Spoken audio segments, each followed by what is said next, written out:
A day in my life as a working student ng Bunikat dirian sa Mahayag. So, mo pa'y paguli na ako guys, gikan sa Guripan, kay nag-ano man ko dito, nag-uli ko dito, kay lagi kasal sa akong igagaw na nambong me. Ano yun? Nang hinlo ko pag-uli, kay mo man kalipay sa mga amo, nang hinlo ko. So, pagkahuman ako dahil sa lababo guys, dinhanap ko sa lamisa, kaya ko na pang-arrange, kay hugaw kayo. Labi na sa mga gamit ni Angela, nga, pataka na siya butang-butang, dara lami, kay panglabay, ginoo ko na lang. So, gipang-arrange na ko na dara, kay para malimpyo, gakwa ng gilabay, ang dapat ilabay. O dayon, kay gubot man ng mga ballpen, sa mga crayons, nangita ko kasudlan. So, muna akong gisudlan, kay para mahapsay ang lamisa.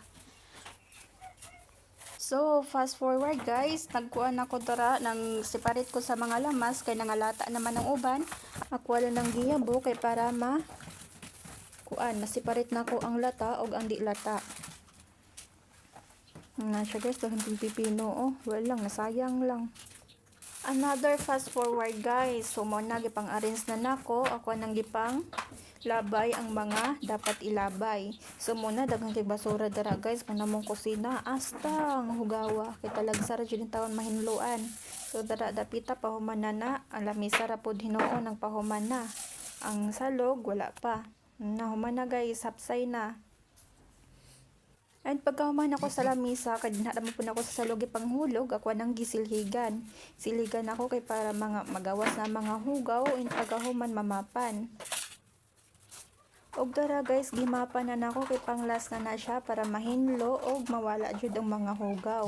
Nya kay nipilit na magtaman ng mga hugaw guys, gitarong jud nako na. Ko nang gidot-dot ang map dara. Dayon.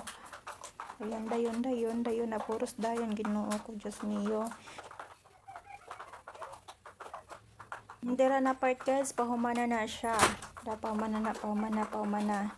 Gaya ay pahuman na siya guys, ug ako nang gibalik ang map sa among CR na gamay. Amo na among CR dara, oh, mo na among CR gaya. Kana mo na among